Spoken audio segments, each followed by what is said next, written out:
Rabesahala is Rabesahala. Rabesahala. Now Gisèle Rabesahala, full name Marie Gisèle Aimée Rabesahala. Marie Gisèle Aimée Rabesahala. Marie is spelled M-A-R-I-E. Gisèle is G-I-S-E-L-E. Aimée is A-I-M-E-E with an accent aigu on the first E. And then Rabesahala. We will say Rabesahala.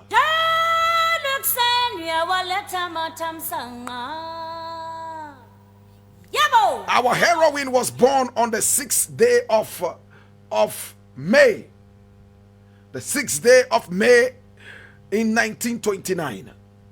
She was born on the 6th day of May in 1929, and she was born in the capital of Madagascar, Antananarivo.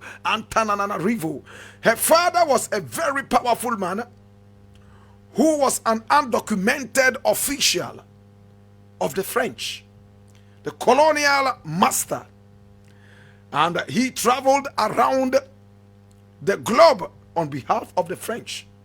So because of that, our heroine for today, Gisèle Rabesahala, was carried on transfer every now and then. She was carried all the way to France on postings via her father. She also went to Tunisia and went to Mali, all because of the postings of her father. And she saw all these beautiful countries. In 1942, the father was retired and he arrived home in Antananarivo in Madagascar, where he died.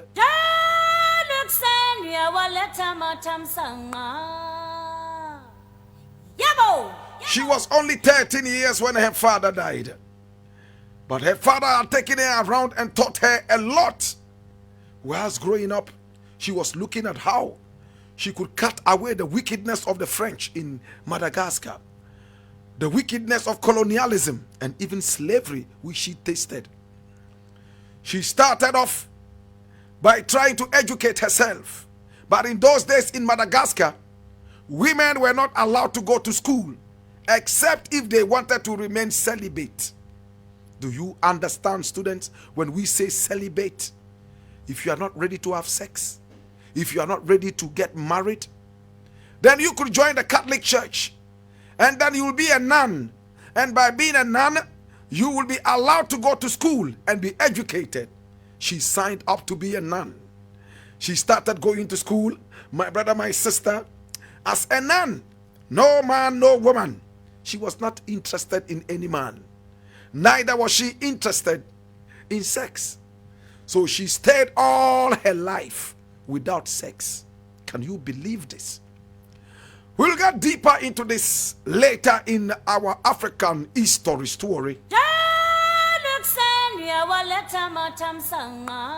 Today we're talking about Gisèle Rabesahala. Full name Marie Gisèle Aimée Rabesahala. Oh gosh, what a name. Now she attended school by the kind courtesy of the Catholic Church and by the kind courtesy of her remaining celibate and becoming a nun. She read the Bible. While she was in school, she studied very, very hard and was able to pass all her papers. Oh my God, she became so powerful. In 1947, oh my God, our heroine was only 25 years old. 1947, my brother, my sister, interesting things happened. Our heroine, my brother, my sister, started to do things. What did she do? There was an uprising in Madagascar, and she was part of this. She was caught in that uprising. How did the uprising start? Students, yes, your hand is up. Any problem? Oh yes, she was born in 1929. Yes.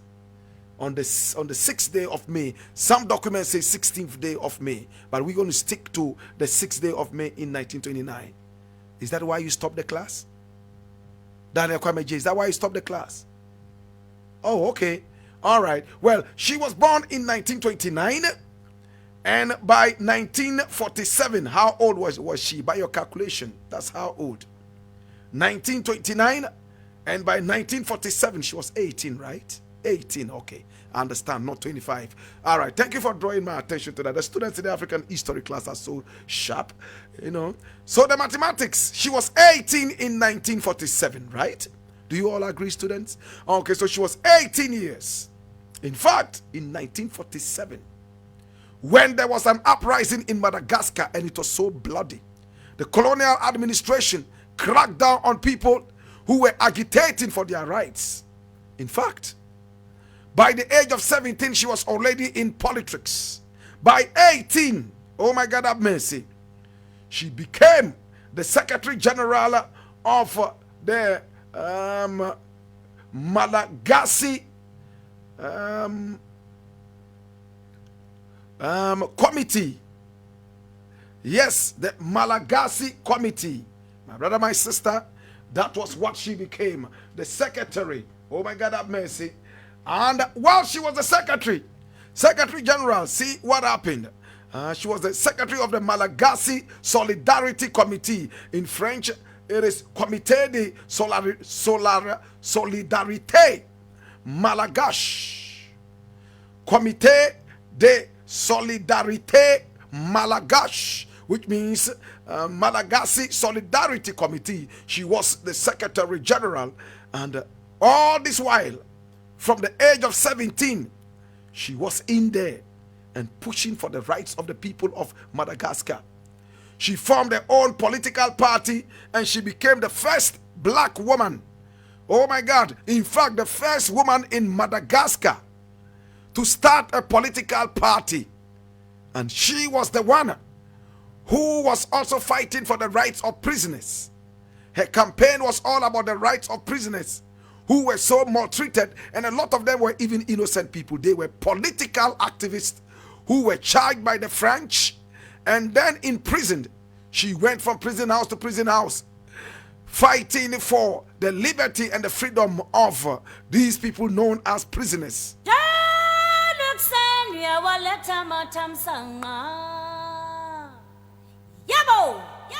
Today we're talking about Gisèle Rabesahala.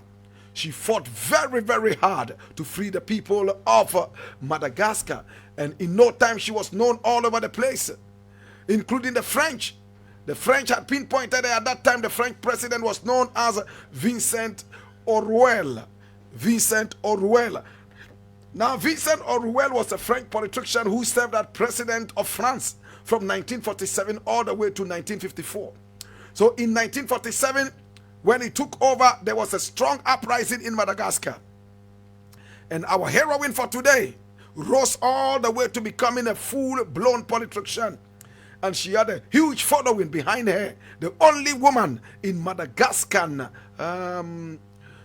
politics. In fact, the Malagasy people knew her very well. And she stood for the people of Madagascar.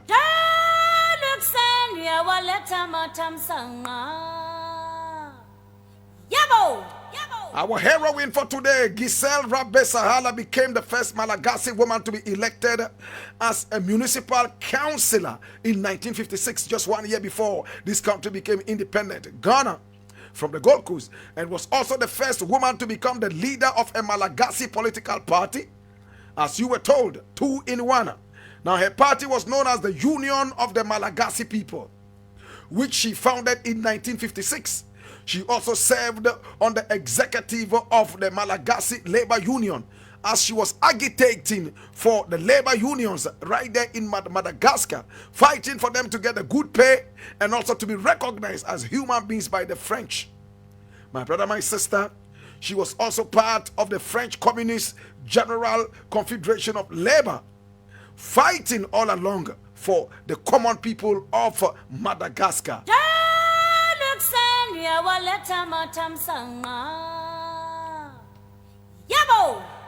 In 1975, I was only 1 year old, 15 years after Madagascar's independence from France. She was part of a very powerful party that agitated for that independence. In fact, they fought so hard to be able to bring independence to the people of Madagascar. A lot of them were imprisoned and manhandled. Some of them were humiliated, and even some were just killed, executed summarily.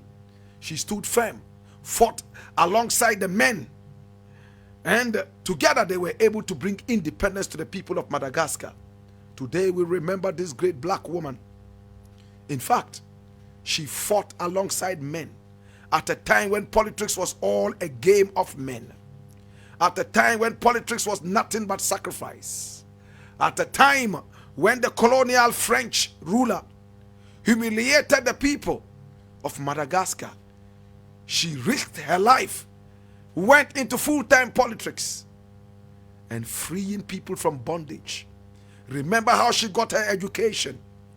She got her education by signing up to be a nun, and all her life she never got married.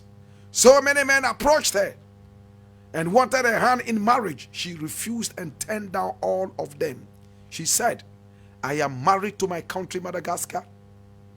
I cannot be loyal to one person, a man. I want to be loyal to the whole of Madagascar. And when I die, I would like to be remembered as somebody who left a legacy of freedom for the people of Madagascar.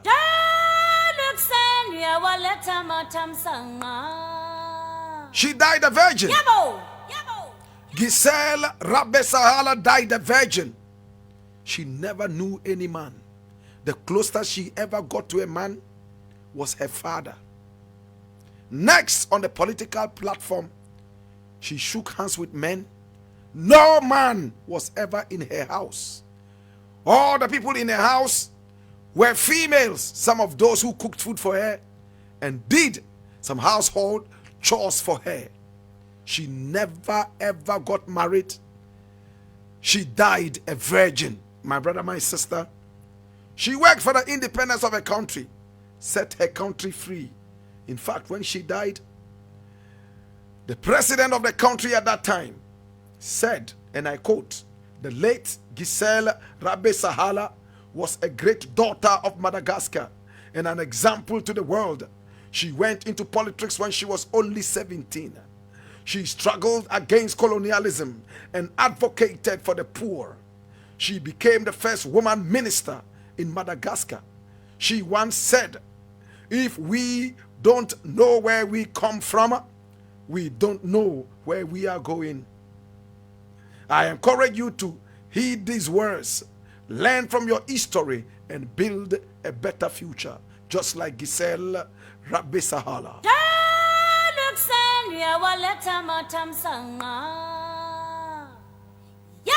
Gisèle Rabesahala died on the 27th day of June in 2011. My brother, my sister, today we remember this great black woman. Today we remember Marie Gisèle Aimée Rabesahala, born on the 6th day of May in 1929. She died on the 27th day of June in 2011. My brother, my sister, she died at the age of 80. Today we remember you, mommy. Today we remember how you risked your life. We remember you for the sacrifice. You sacrificed the comfort of a man's bed. You sacrificed the comfort of a man's arms. You sacrificed the comfort of marriage. You sacrificed your life. You sacrificed your energy. You risked it all to see prisoners free, to see labor unions get well paid, to see your country, Madagascar, get its independence. Today we remember you, Marie Gisèle Aimée Rabesahala. We remember you, Mami. Mami Uniyamiko. Mami Miss Uniyamiko. Oh, Mami. Damn fight you, Mami. Miss Minubeko. Mami Miss Minubeko. Oh, Mami Gisèle Rabesahala. Uniyamiko. Mami Missy bye bye you. Mami Famiko. Oh, damn it for you. Due ni amane ono. Mame. Baby, bye bye yo. Mame uno yamiko. In the burden of knowledge, I ask you, how will the story of Gisèle Rabesahala impact your own life?